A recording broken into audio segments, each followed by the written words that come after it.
Selamat siang, terima kasih atas waktu yang telah diberikan. Perkenalkan, saya Rizky Pratama, mahasiswa Universitas BINUS dari program studi Business Management. Pada kesempatan ini, saya akan melakukan wawancara daring melalui Zoom dengan narasumber terkait proyek tim kami yang berjudul Penguatan Budaya Literasi untuk Mewujudkan Pendidikan Berkualitas di Era Digital yang sejalan dengan tujuan SDG nomor 4 yaitu pendidikan berkualitas. Wawancara ini bertujuan untuk menggali pandangan narasumber mengenai kondisi budaya literasi pelajar di era digital, tantangan yang dihadapi, serta solusi yang dapat dilakukan untuk meningkatkan minat baca. Sebelum kita mulai, apakah suara saya sudah terdengar dengan jelas, Kak? Ya, sudah terdengar dengan jelas. Baik, terima kasih. Sebelum masuk ke sesi pertanyaan, bolehkah Kakak memperkenalkan diri terlebih dahulu? Baik, selamat siang. Perkenalkan, nama saya Sarah Julia Timotea atau biasa dipanggil Sarah. Saat ini saya bekerja di salah satu perguruan tinggi swasta dan saya bekerja sebagai tim dari Lembaga Penjaminan Mutu Institute. Oke, baik. Setelah mendengar perkenalan dari kakak, saya ingin memulai dengan pertanyaan pertama. Menurut kakak, bagaimana sih kondisi budaya literasi pelajar di era digital saat ini? Menurut saya, untuk kondisi budaya literasi pelajar di era digital saat ini, saya melihat bagaimana akses informasi sangat mudah. Sehingga pelajar tidak lagi kesulitan untuk mencari sumber pembelajaran, baik untuk menambah pengetahuan maupun mengasah soft skill dan hard skill melalui buku, jurnal, atau artikel digital. Hampir semua pelajar memiliki handphone, sehingga literasi digital sebenarnya berkembang di era saat ini. Namun, di sisi lain, derasnya arus informasi atau bisa disebut juga dengan istilah tsunami informasi dari media sosial membuat banyak pelajar lebih terbiasa dengan konten yang singkat dan bacaan yang singkat. Akibatnya, kedalaman membaca dan kemampuan memahami teks secara kritis cenderung menurun.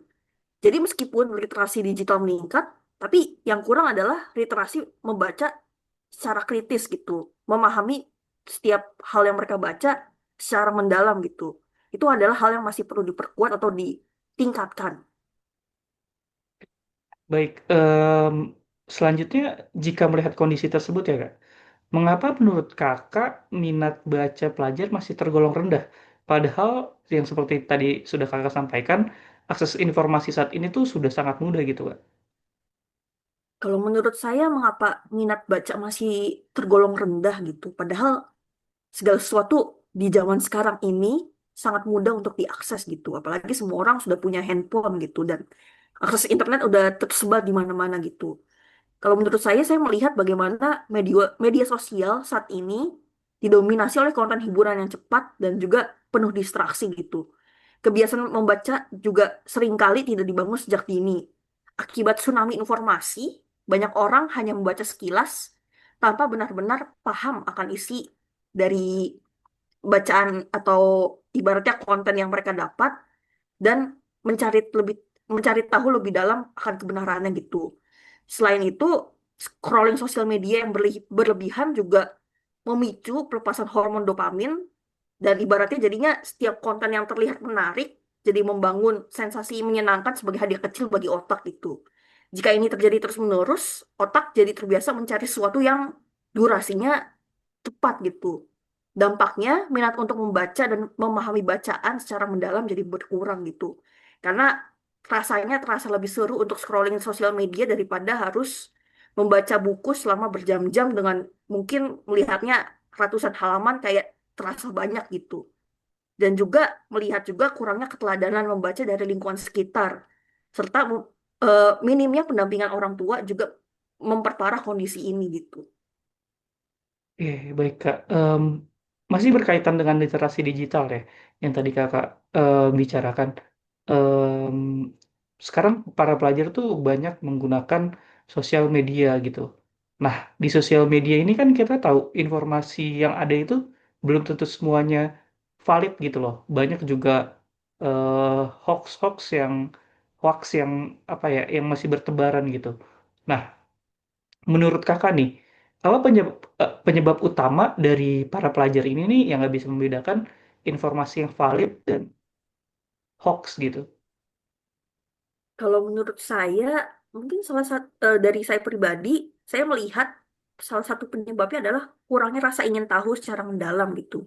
Dan juga ya salah satu akar masalahnya juga karena scrolling sosial media secara berlebihan itu, sehingga pelajar maunya yang penting dapat informasi yang cepat dan kayak dan terlihat seperti menarik gitu daripada untuk mendalami kebenaran yang sebenarnya terjadi gitu.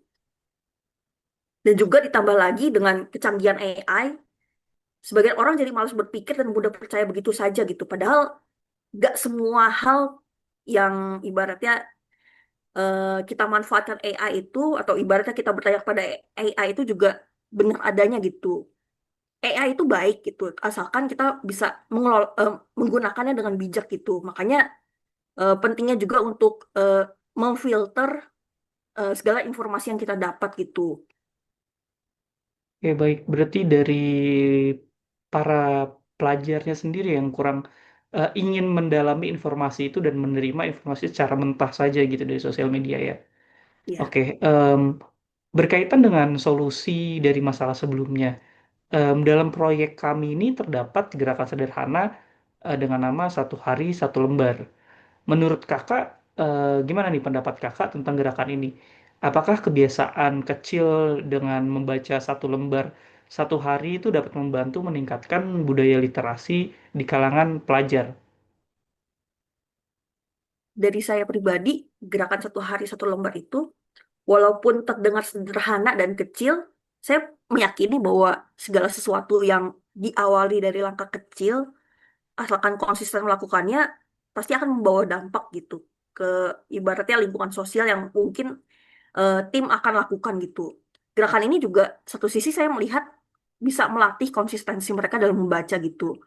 Membaca yang bukan sekedar melihat teks aja atau ibaratnya supaya kelar gitu satu halaman itu, tapi benar-benar diajak untuk memahami isinya gitu, menangkap makna dan membandingkannya dengan informasi lain gitu. Dari kebiasaan ini, pelajar akan terdorong untuk bertanya, menganalisis, dan menilai isi bacaan gitu. Dan juga, ya ini juga salah satu langkah awal untuk mendorong kemampuan berpikir kritis mereka gitu.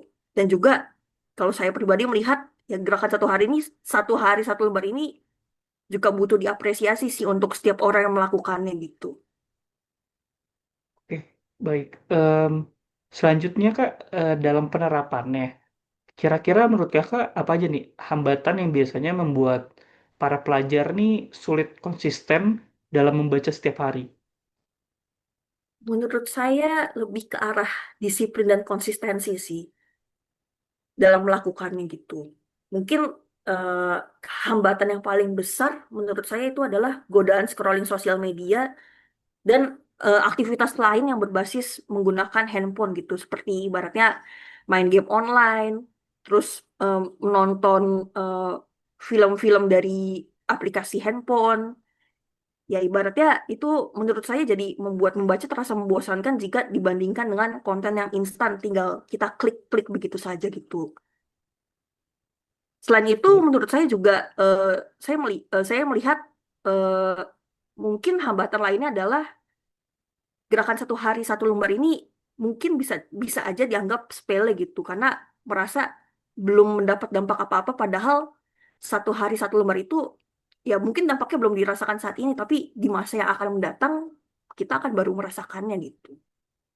Dan perlu untuk dijalankan secara berkelanjutan sih untuk gerakan tersebut. Terakhir Kak, sebagai tenaga pendidik, langkah atau kontribusi apa yang kira-kira em, bisa kami lakukan untuk mendorong budaya literasi berbasis digital sesuai dengan SDG nomor 4 yaitu pendidikan berkualitas. Kira-kira dari kakak ada saran nggak untuk tim kami? Kalau dari saya, saya melihat untuk saran-sarannya dalam rangka untuk memajukan pendidikan yang berkualitas, saya melihat bahwa dunia pendidikan itu tidak akan pernah berhenti berkembang gitu. Akan terus menerus maju seiring berjalannya waktu gitu. Teknologi akan terus maju, begitu juga pengetahuan gitu. Karena itu budaya literasi itu juga harus dimulai dari tim sendiri atau diri kalian sendiri gitu. Karena sebelum membuat gerakan ini, jadilah teladan sebelum memberikan dorongan atau ajakan untuk mengajak gerakan 1 hari 1 lembar itu gitu. Karena menurut saya pribadi di era sekarang orang akan lebih percaya pada contoh nyata atau teladan teladan nyata daripada sekedar melakukan sosialisasi tapi yang melakukan sosialisasi tidak memberikan teladan sama sekali gitu. Dan menurut saya mahasiswa bisa memanfaatkan media sosial untuk membagikan apa yang dibaca. Bisa membangun ruang diskusi, membangun sebuah komunitas, baik secara online ataupun offline, ibaratnya bertemu secara langsung. Dengan begitu, literasi tidak hanya sekedar wacana saja, tapi praktik hidup yang relevan dalam keseharian hidup. Dan juga eh, pentingnya untuk mengapresiasi setiap orang-orang yang melakukan 1 hari satu membaca. Gerakan 1 hari, 1 lembar Betul, Mbak. tersebut. Oke, terima kasih atas penjelasan yang telah Kak Sarah sampaikan. Dari wawancara ini saya menyadari bahwa literasi bukan hanya tentang membaca, tapi juga tentang kemampuan berpikir kritis, menyaring informasi, serta menggunakan teknologi secara bijak. Gerakan sederhana seperti 1 hari 1 lembar dapat menjadi langkah kecil yang berdampak besar apabila dilakukan secara konsisten. Terima kasih kepada Kak Sarah atas waktu dan ilmu yang telah dibagikan. Semoga wawancara ini dapat memberikan manfaat serta inspirasi bagi kita semua untuk lebih peduli terhadap budaya literasi. Saya berharap proyek ini dapat menjadi kontribusi kecil dalam mendukung terwujudnya SDG 4, yaitu pendidikan berkualitas. Sekian wawancara dari saya. Terima kasih atas perhatian dan waktu yang telah diberikan. Selamat siang. Selamat siang.